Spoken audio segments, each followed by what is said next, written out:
very much. Thank you. Thank you. Thank you.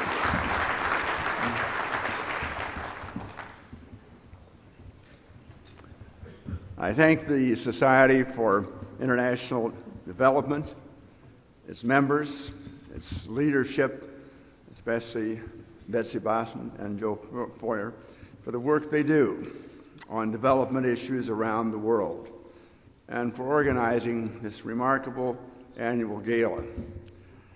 I am delighted to be included with my chairman, Senator John Kerry, in this awards ceremony. We have a wonderful working relationship based on friendship over many years.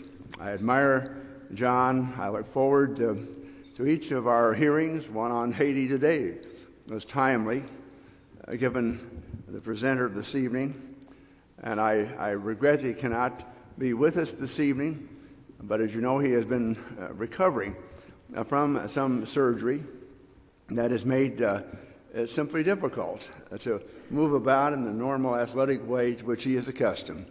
And he has asked me to send to you his regard, his thoughtfulness, his love for all the great things that you are doing. I just simply want to say once again how excited I am about the leadership of Dr. Rajiv Shah.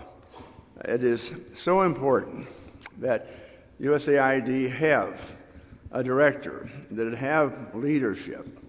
And my goodness, within 5 days of Dr. Shaw's taking hold after the wonderful ceremony which some of you have mentioned, in which he was installed with his beautiful family and the Secretary of State on the stage, the horrific problems of Haiti arose, and once again the press said this is the test for USAID. Can they make it or not? Is the new director up to it? And I am excited by the dynamism he has brought, almost the universal feeling of those who have covered this situation in the international media, that we have at USAID a remarkable leader, not only a humanitarian, but someone who has organized thousands of people before, managed literally billions of dollars. And it's exciting to be with him tonight and to be introduced by him. Let me just say,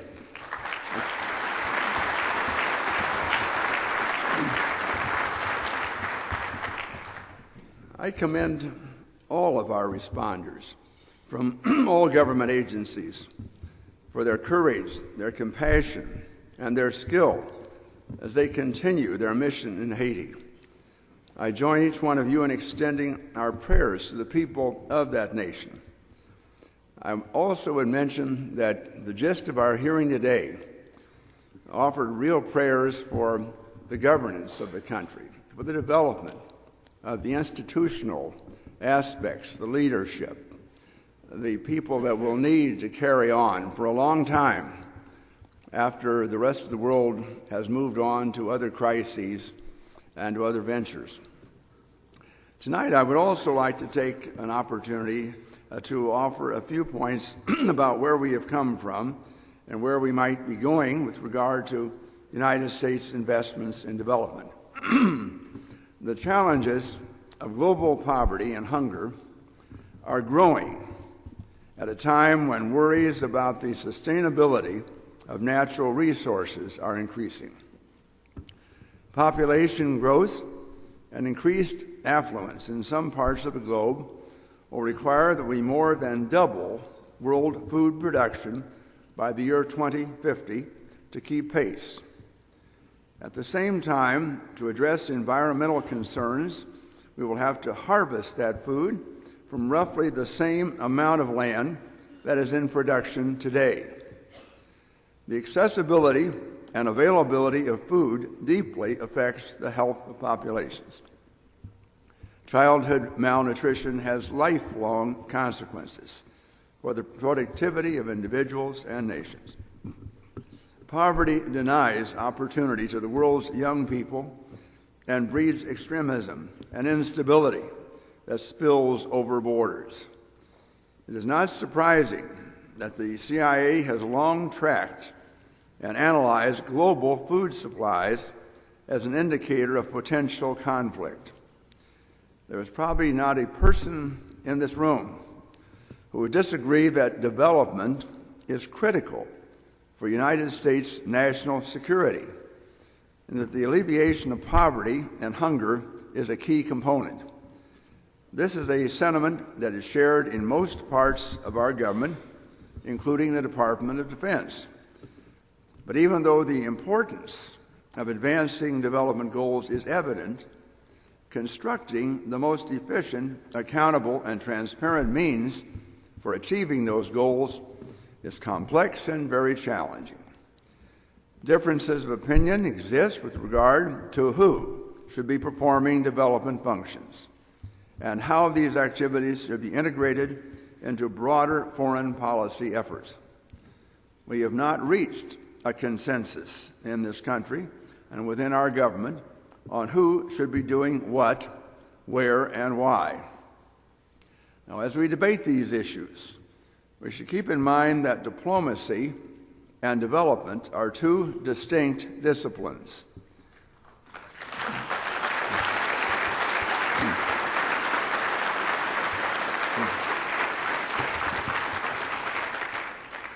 Although diplomacy and development often can be mutually reinforcing, at their core, they have different priorities, resource requirements, and time horizons.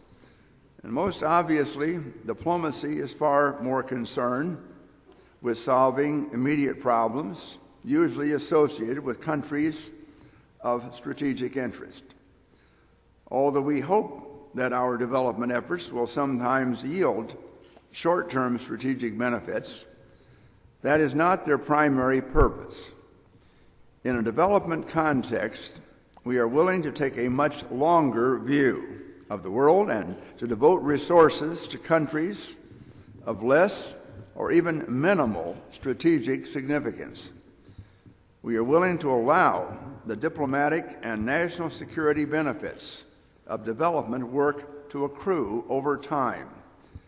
And we are willing to engage in missions for purely altruistic reasons. These differences underscore why development must be an independent partner of diplomacy and not merely its servant.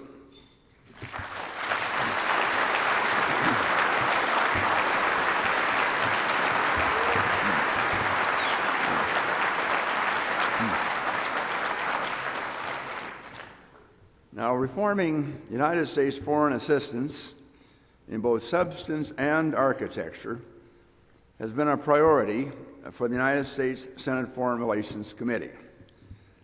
Senator Hillary Clinton has stated, and I quote, "I want USAID to be seen as the premier development agency in the world," end of quote.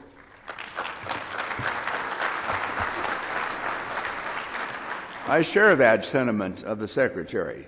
And one of the basic questions with respect to foreign aid reform is how we can best strengthen the capacity of USAID to run effective assistance programs.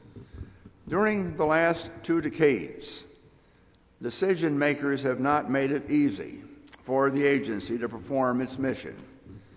Development resources declined precipitously in the 1990s, and reorganization initiatives resulted in the agency's loss of evaluation, budget, and policy capacity.